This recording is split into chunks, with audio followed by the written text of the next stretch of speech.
Good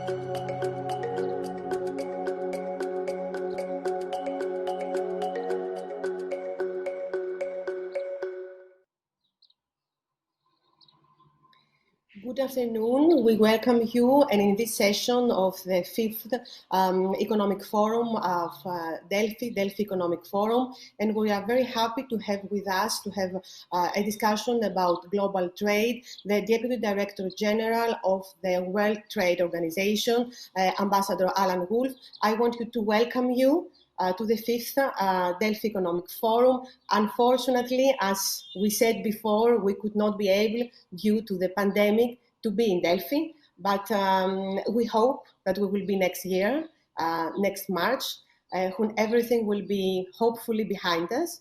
But I think that we managed to have a very good, a very productive economic forum, even under these circumstances. Ambassador, I welcome you to the Economic Forum of Delphi. I want to ask you, how are you? How did you fare through the pandemic? Well, have you returned to your offices? We return next week. Some people have already returned at a low level of activity, but next week will be full activity with the members, 164 countries represented, including the EU. And they will be on site for meetings next week. So it's been 3 months exactly that we have been working remotely using equipment like this to meet with each other, but now it will be in person. Well, my first question is, are we seeing, due to the coronavirus also, but we saw that before that, the end of globalization, and how is that going to affect global trade? Are we seeing a huge change happening in global trade? There has been a downturn. The forecast of the WTO is that in this year, world trade will be down between 13% and 32% as a result of the coronavirus and the measures taken to prevent the spread of the virus. So there will be a decline, and the prediction is for an upturn next year, a return to the growth patterns that we've experienced in the past, but no one knows at this stage how robust that will be. Right now, the Northern Hemisphere, most of it, is becoming clearer of, not completely, but there's a trend in a positive direction.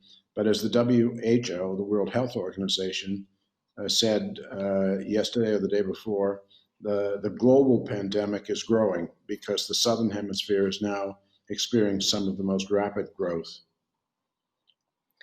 Well, do you believe that World Trade Organization, we see that you are having some problems? Will it be able, this organization, to influence its members in the years to come? Do you see that what is happening with free trade, what is happening between the trade war between the United States and China, and not only that, between Russia and Ukraine? We saw what is happening between Japan and South Korea. We see that the countries are getting more involved with themselves and are trying to create a new kind of trade, which is not the kind of free trade that we knew in the years before. Are you worried about where we are going with that? Well, I'm very optimistic that we'll be able to move forward. These are difficult times. The pandemic is causing very difficult times, and countries will be short of revenue, so they might increase tariffs. That will be very bad for world trade and bad for their economies. So we hope to resist that. The world trading system came through the financial crisis in 2008, 2009 very well. Very little restrictions put into place. Most of the restrictions now are on medical equipment and medical devices, as well as pharmaceuticals. And the export restrictions on food have mainly come off because world food supplies are very high, third largest since statistics have been kept. Crops look very good. There may be some areas in some locations where there are issues, but on the whole, the world is doing very well with respect to food. Many of the restrictions on medical goods and supplies are due to expire in June. We'll see if that happens. That would be a very positive development. As for trade frictions, there have always been trade frictions. When Japan was rising a generation ago, there were many, many trade frictions between the United States and Europe on the one hand and Japan on the other. Transatlantic relations have often been stormy on various subjects, but the two sides work things out. And I'm optimistic that that will continue to be the case. Yes, but now we see, I think, some changes. We have Donald Trump in the United States, and the American president seems to have another idea about the free trade and about the global organizations. And I'm not talking only about the World Trade Organization, I am talking also about the World Health Organization. We see that he's not so willing to cooperate with you, to cooperate with global organization, and he wants another strategic. He believes more America first, and maybe America first and America last. So that what can you do as a World Trade Organization? What changes do you need to make so that you are sure that the United States remain and obey to the rules of the World Trade Organization? Well, the United States was the major founder of the World Trading System back in 1947 and very active with Europe in putting it together, and Japan and others in 1995 when the WTO was founded. Now it's 25th anniversary. The United States is no longer the guarantor of the multilateral trading system, not the guarantor of the WTO, but it is not leaving. The U.S. Trade Representative, who is the Trade Minister of the United States, has made it clear that while the United States seeks positive change, reform, as does the G20, there is no indication whatsoever the United States would leave.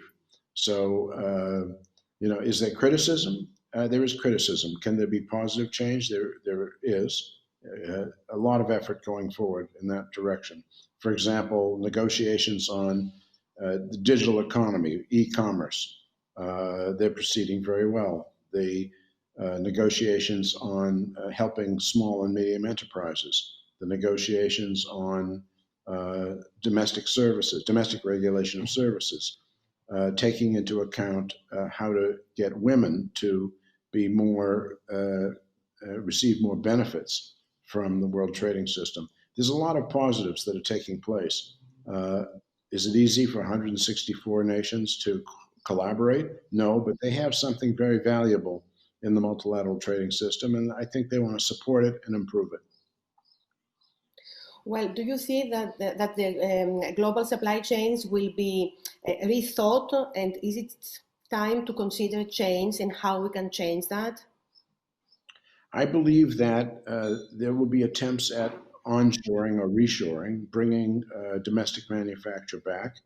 But that is largely for critical materials such as medical equipment to fight the pandemic and medical supplies. But medical supplies are now in good shape. There are two ways of handling security with respect to medical supplies. One can have stockpiles. The U.S. did for ventilators. They weren't enough, possibly. They weren't all in working condition, but every country can have some supplies on hand. As far as the global supply chains are concerned, businesses have to make a profit. They have to have revenues. So they're not going to go to extensive lengths to, at any cost, bring everything back onshore. It's not possible. The world is globalized for a particular reason, and that is it makes economic sense. So there are real limits to bringing back manufacturing in every country. It just doesn't work.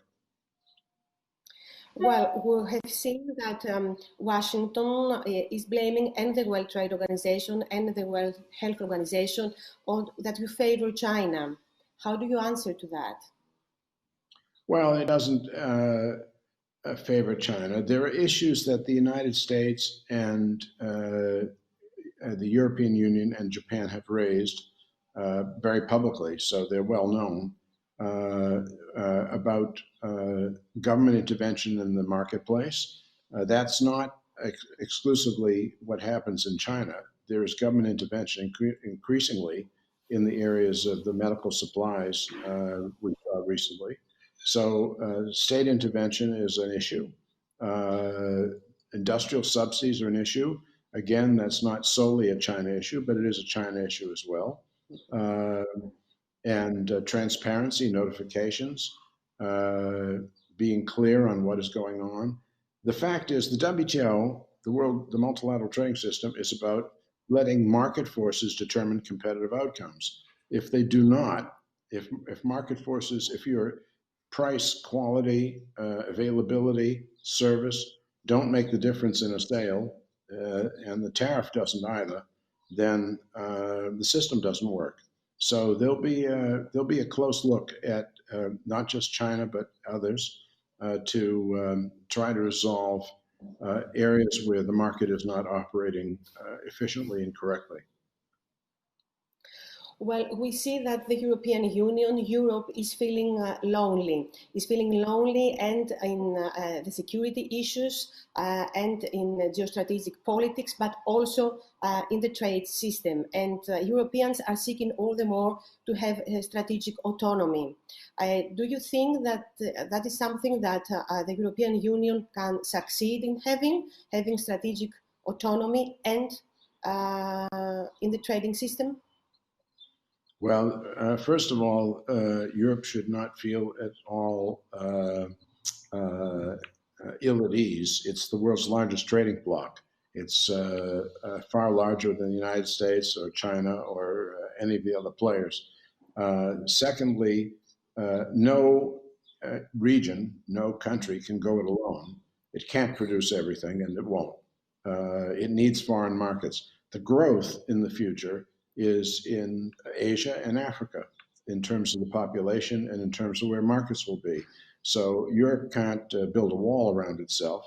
I think that the European Trade Commissioner, Phil Hogan, had another word next to strategic autonomy, something about openness. So there's a balance to be drawn. And it's good domestic politics always to say that we're going to support the domestic economy. 2,600 years ago, Solon supported the domestic economy in Athens. And there were great exports of black figure pottery from Athens. This is not new. It's been around for a long time. But the pandemic points out specific areas where countries feel vulnerable.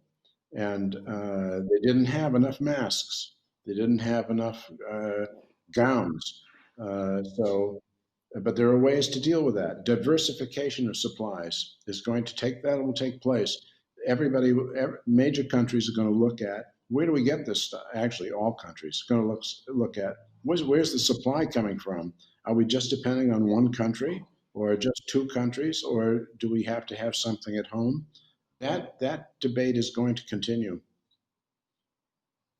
Well, I want for you to tell me, what do you think that the changes that the World Trade Organization must do in the organization? What is the strategic that you feel that you have to have in the next years? Everything is being accelerated because of the coronavirus.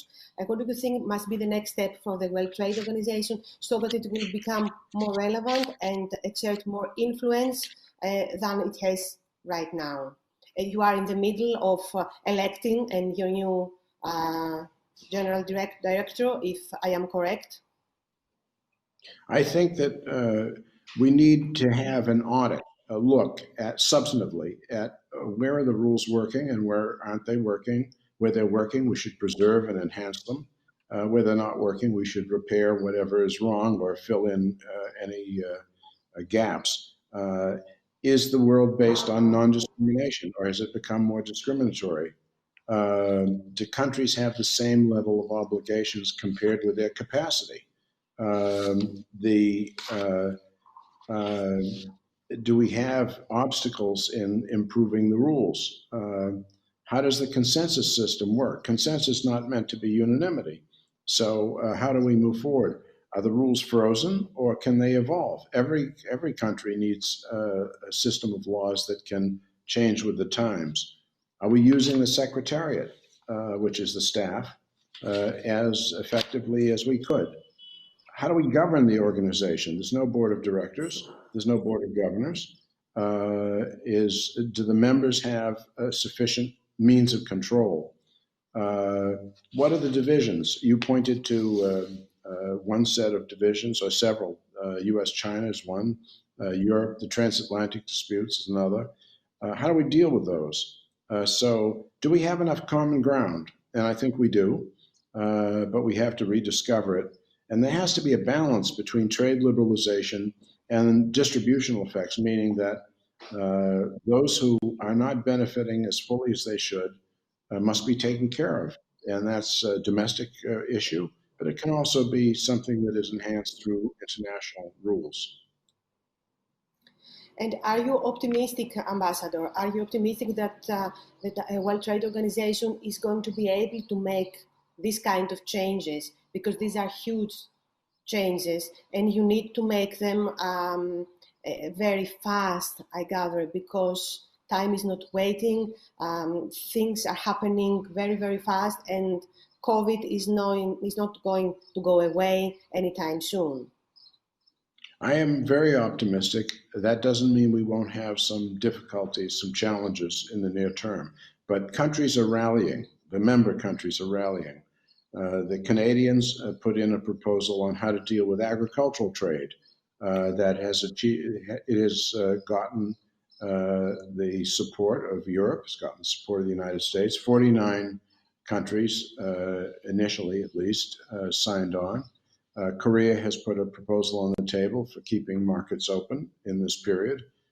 So have Singapore and New Zealand were the first to do so. They've agreed with each other as to how to keep their markets open. You've got to keep the ports able to take on supplies quickly.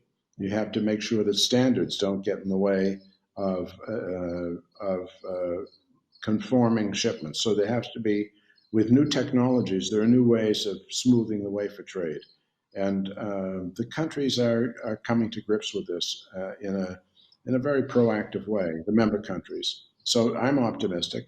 Think we're moving in the right direction. As you know, the Director General has resigned a year early in order to make way for a new Director General. And very qualified candidates are coming forward now, and we hope to have new leadership within a matter of months.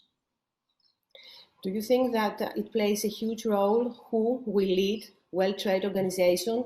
That is not only a matter of the changes, but it's also a matter of the personality that will lead the World Trade Organization that will make a difference? I think it makes a difference. Who leads the community, who leads a member government of the community, the European community, obviously makes a difference. And the ability to bring together not only the big countries, US, China, Europe, the big members, but also to nurture the ability of the least developed to participate in the world trading system and world trade, to give them the kind of assistance they need that's tailored for their needs. It has to be a major effort made. And in the WTO, most of the leadership comes from the members. 99% is it's member driven, but that last 1% is extremely important in bringing together the members and getting them moving in a consistent direction for progress. So it will be important to make the right choice of a new Director General, but everything will continue to, the rules will still be applied, countries will still mainly live up to them. WTO covers 98% of world trade, and that will continue. There are some departures which get the headlines, and if there are problems and they can be solved in a way that is suitable for the rest of the world, bilateral problems like U.S. and China, they bring a solution in, say on industrial subsidies, could be adopted as a rule for everyone if it suits.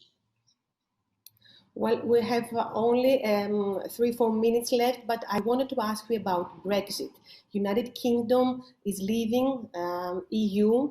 Are you talking with London? Are you talking with Downing Street? Has there been some huge changes that you can talk about? The UK is an original member of the WTO.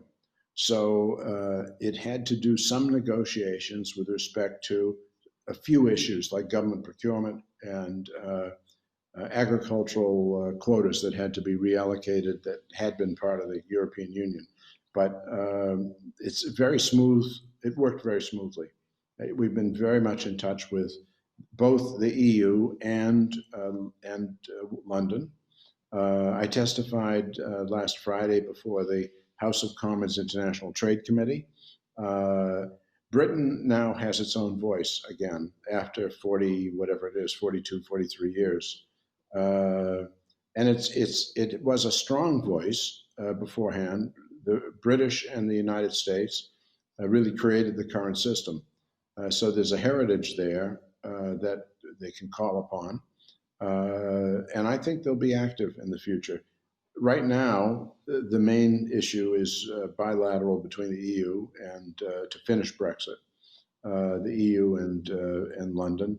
But I think the concentration is going to turn back to the multilateral trading system, which benefits them both. Any free trade agreement, if there is one, that is negotiated between the two, rests upon the rules of the multilateral trading system. So they both have a strong stake in London, even much more so than it did before it left the EU, in making sure that this system, the multilateral trading system, works. I thank you, Ambassador, very much. We could talk a lot more because it's a huge issue and coronavirus has made it even bigger, but our time is up and we are very strict in as you know, in the Delphi Economic Forum about the time. I thank you very much and hope to see you under different circumstances next year in Delphi in the Economic Forum. Thank you so much for this discussion. I would very much like that. Thank you very much. Goodbye. Bye.